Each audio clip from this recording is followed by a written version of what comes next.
Adanya perubahan paradigma pembangunan yang berorientasi pada otonomi daerah menjadikan desa sebagai ujung tombak dalam mencapai kesejahteraan masyarakatnya.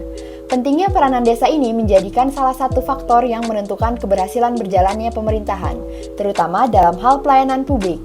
Berdasarkan Peraturan Menteri Desa Pembangunan Daerah Tertinggal dan Transmigrasi atau Permen Desa Nomor 1 Tahun 2015 tentang pedoman kewenangan berdasarkan hak asal-usul dan kewenangan lokal, terdapat 8 aspek yang menjadi kewenangan desa di bidang pelayanan desa, antara lain: yang pertama, pengembangan pos kesehatan desa.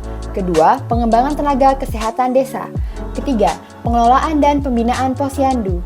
Keempat, pembinaan dan pengawasan upaya kesehatan tradisional. Kelima, pengelolaan sanggar belajar seni budaya dan perpustakaan desa. Keenam, pemantauan dan pencegahan narkotika dan zat adiktif. Ketujuh, pembinaan dan pengelolaan PAUD. 8. Fasilitasi kelompok-kelompok belajar desa. Namun, adanya penyebaran pandemi COVID-19 yang cukup masif di Indonesia mengakibatkan dampak yang beragam pada penyelenggaraan pelayanan publik, khususnya pada tingkat desa. Yuk, kita lihat apa saja hambatan dan tantangan pelayanan publik di desa semasa pandemi COVID-19. Yang pertama, dibutuhkannya adaptasi yang cepat dan tanggap. Adanya pandemi COVID-19 membuat pemerintah pusat menerapkan kebijakan physical distancing dan social distancing. Kebijakan ini tentunya sangat berpengaruh terhadap keseharian aktivitas pelayanan publik, yang mengharuskan pemerintah desa untuk ikut turut beradaptasi dengan kebiasaan baru di tengah pandemi COVID-19.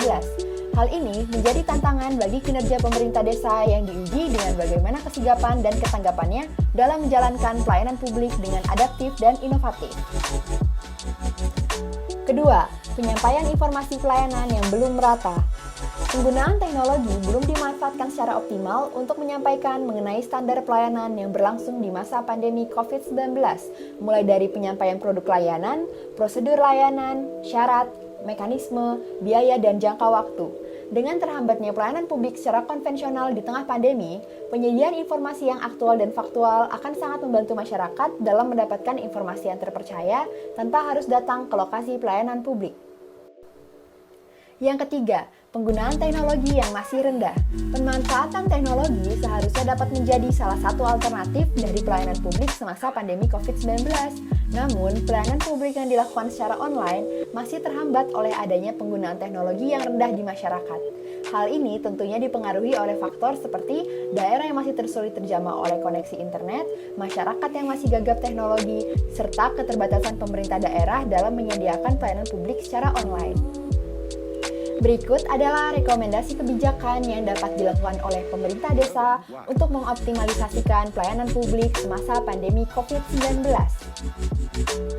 Yang pertama, implementasi konsep Smart Village. Konsep Smart Village atau desa cerdas cocok untuk diimplementasikan bagi pemerintah desa di tengah pandemi COVID-19 sebagai alternatif untuk pelaksanaan pelayanan publik yang memadai. Konsep Smart Village mengacu pada seperangkat pelayanan yang bisa didapatkan oleh masyarakat desa dan pelaku usaha dengan tetap berjalan secara efektif dan efisien, serta bertumpu pada 4 aspek yang penting, yaitu institusi, sumber daya, rantai pelayanan, teknologi, dan mekanisme penyampaian layanan. Yang kedua, sistem penyelenggaraan pelayanan secara online. Pemanfaatan teknologi dengan menyelenggarakan sistem pelayanan secara online sangat membantu masyarakat semasa pandemi, karena masyarakat tidak harus keluar dari rumah untuk mendapatkan layanan. Konsep desa cerdas menggunakan kebermanfaatan teknologi sebagai alat yang digunakan untuk mencapai tujuan dari pelayanan publik di desa itu sendiri. Sehingga dengan adanya penggunaan teknologi pada pelayanan publik di tingkat desa akan tetap terselenggara secara efektif kepada masyarakat walaupun di tengah keterbatasan oleh pandemi COVID-19. Yang ketiga, adaptif terhadap sarana, prasarana, dan fasilitas pelayanan. Pemerintah desa perlu untuk bertindak secara adaptif dan inovatif agar pelayanan publik tetap berjalan dengan sebagaimana mestinya, terutama pada sarana, prasarana, dan fasilitas yang membutuhkan penyesuaian terhadap situasi pandemi saat ini. Di tengah kondisi new normal atau kebiasaan baru, pelayanan yang diberikan secara langsung di lokasi harus sesuai dengan protokol kesehatan yang ada, seperti menggunakan alat pelindung diri, masker, face shield, hingga menerapkan physical distancing di lokasi pelayanan dengan menghimbau adanya pemberian jarak pada lokasi pelayanan mulai dari antrian hingga tempat duduk yang disediakan. Selain itu, lokasi pelayanan juga perlu menyediakan hand sanitizer atau wastafel untuk cuci tangan sebagai upaya pemutusan rantai penyebaran COVID-19.